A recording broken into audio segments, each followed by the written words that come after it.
First, there was nothing. Then, there was Calvin.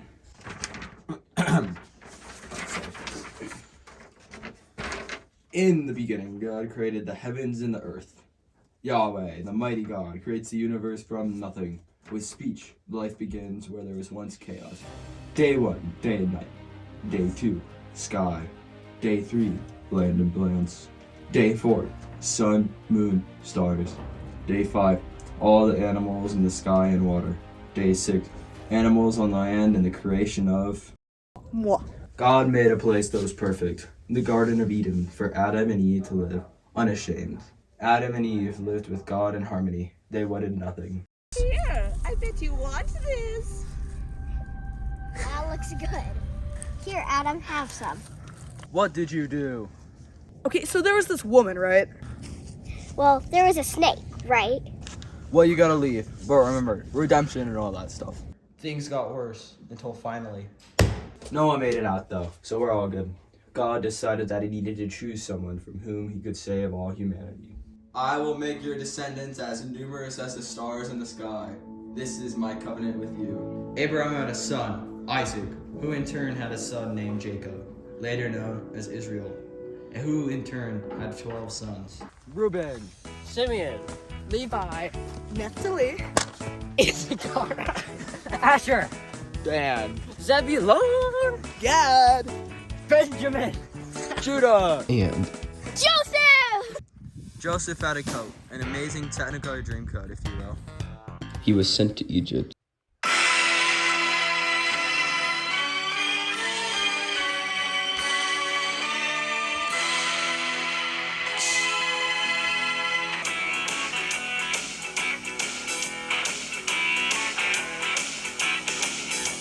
Well, welcome to Egypt there, Joseph.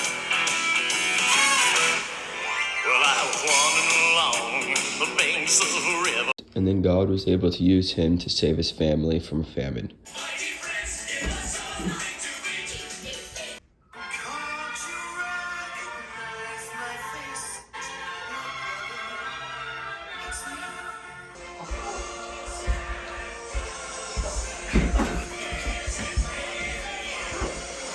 Then they all moved to Egypt. Later. Those Israelites are getting too comfortable. Let's enslave them. deliver us, God! Now, Moses was an Israelite who was adopted by Pharaoh's daughter. But God had a plan for him. Moses! I am Yahweh, the God of your ancestors. You must free my people. Alright, but you'll have to let my brother do the talking. Pharaoh, oh, won't you let my people go? No! God sent plagues across the land. It eventually proved too much for Pharaoh. Get out! Pharaoh sent the Israelites out of Egypt, and there was even something about parting an entire sea. But the Israelites disobeyed the 10 commandments that God gave to Moses. And they were forced to walk in the desert for 40 years. Alright, it's been 40 years. Oh, and you also have to die. Don't worry, Israel will be in good hands. Joshua led the Israelites into the promised land, and he even fought in a battle of Jericho. God gave the Israelites victory over the Canaanites, but they failed to wipe out all of them, and the Israelites became like the Canaanites. Eventually, the Israelites found themselves in a vicious cycle. They would disobey God and be attacked in a neighboring country. They would cry out to God, who in turn would raise up a judge to deliver them. Some of the judges were good, and some of them were Samson. This continued for some time, until Samuel entered the picture. Guys, you really aren't listening to the Lord. We need a king. And he needs to be handsome. So God gave them a king in the form of Saul, a handsome warrior who seemed promising for about 10 minutes. Hail Satan, I submit to the dark side. Dude, what did I tell you?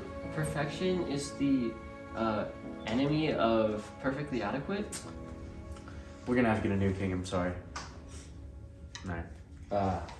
God had chosen David, a man after God's own heart, a man chosen by God to lead Israel. He was Israel's best king and did all that he did for the Lord. Well, almost everything. Put Miss Bathsheba in my palace now. Solomon, David's son, took over after David's death. and like the others, showed promise at first. God, please grant me wisdom. Solomon built a temple, a house for the Lord to dwell in and be with his people. But like the other kings, he soon fell. You know what would be fun? Having a lot of wives. Do we detect a pattern here? After Solomon, the kingdom split into parts, Judah and Israel. They each had 20 kings. Some were good, but most were bad. Finally, the kingdoms were so far away from God that they were both conquered by Canaanite kingdoms. Though the Israelites were in exile, God had not abandoned them. There was still hope, and with it came faithfulness, which was demonstrated through many people. Roar! People like Daniel and Esther demonstrated that God was still working through them. Finally, it became time to come back to Jerusalem. God softened the hearts of the Persian king, and he sent Zerubbabel, Ezra, and Nehemiah to Jerusalem. Zap! Go for it. Zap! Yeah, go for it. Zap! Go for it. Okay, guys, let's rebuild the temple. Guys, read the Torah. Okay, guys, let's rebuild the wall. And then there was a rainbow. The city looks great, guys. Let's celebrate. You know that God's presence used to dwell in the temple, right? Didn't he say that New Jerusalem shouldn't have walls? Let's go to a place where we can see the entire city. What the heck? This temple is supposed to be for God. This place is a mess. The guards are sleeping. Let's not worry about that. At least the land we live in is peaceful. What the heck? Today is Sunday. Why are they working? Let's not worry about that. At least the walls look nice.